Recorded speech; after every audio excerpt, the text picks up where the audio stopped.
So hello, hi everyone, welcome back to my channel Cracks with Ease.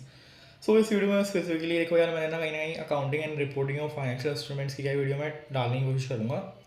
पूरी videos में illustration example and कहीं ना कहीं revision video में मैं कवर करूँगा बेसिक्स के साथ, ठीक है।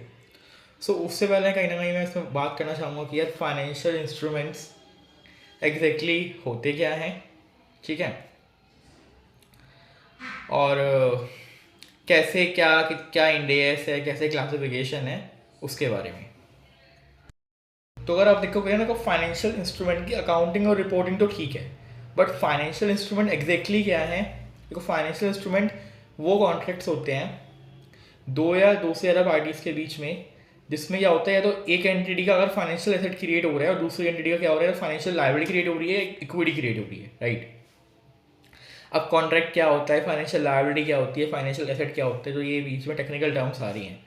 इन ये सारी चीज़ें पढ़नी पड़ेंगी आपको, जो कि आप इंडेस 32, देखो फाइनेंशियल इंस्ट्रूमेंट्स में ना बेसिकली अकाउंटिंग रिपोर्टिंग में तीन इंडेस हैं। एक इंडेस 32 है, एक इंडेस 109 है एंड एक इंडेस 107 है। इंडेस 32 में आप डेफिनेशंस पढ़ोगे, फाइनेंशियल एसेट्स की, लायबिलिटीज़ की, और अदर डेफिनेशंस हो गई, कंपाउंड फाइनेंशियल इंस्ट्रूमेंट्स क्या होते हैं एंड अदर चीज़ें, ठीक है, which is basically related to presentation आपका। सेकंड आपका आ गया इंडेस 109 फाइनेंशियल इंस्ट्रूमेंट्स के बारे में, जो आपके बारे में मतलब बेसिकली बात करेगा कि फाइनेंशियल इंस्ट्रूमेंट्स की अकाउंटिंग कैसे होती है, रिकग्नाइज कैसे होंगे, सब्सिक्वेंट मेजर कैसे होंगे, राइट, एंड अदर चीज़ें। और इंडेस 107 बात करता है डिस्क्लोजर के बारे में, कि डिस्क्लोजर रिक्वायरमेंट्स क्या रहेंगी इस इंडेस की, राइट, फाइनेंशियल इंस्ट्रूमेंट्स की। सो ये तीन चीज़ों में क्लासीफाई हैं एंड ये स्ट्रक्चर है मेन, एंड बाकी अदर अदर चीज़ें हम जितना डेप्थ में जाएंगे उतना बढ़ते जाएंगे। मैं अब एक वीडियो अपलोड करूँगा फाइनेंशियल इंस्ट्रूमेंट्स के बेसिक्स के ऊपर। इसमें फाइनेंशियल एसेट क्या होता है, फाइनेंशियल लायबिलिटी क्या होता है, इक्विटी क्या होती है। देखो, फाइनेंशियल एसेट्स आप करोगे ट्रेड रिसीवेबल या फिर कोई भी हेज हो गए, डेरिवेटिव हो गए, या बोल दोगे, बट एग्जैक्टली है क्या? देखो, डेफिनेशन से कहीं ना कहीं ये सारे एग्जाम्पल्स क्या निकल के आए हैं।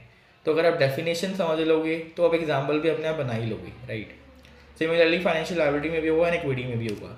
और कई बार हमें मिसकंसेप्शन रहती है, मेरे को तो मिसकंसेप्शन रहती थी यार डिबेंचर तो यार फाइनेंशियल लायबिलिटी ही होगा, मतलब ये तो मेरी मिसकंसेप्शन अभी पढ़ के मेरे को पता चला कि यार फाइनेंशियल डिबेंचर एक इक्विटी भी हो सकता है classify, rather than financial liability.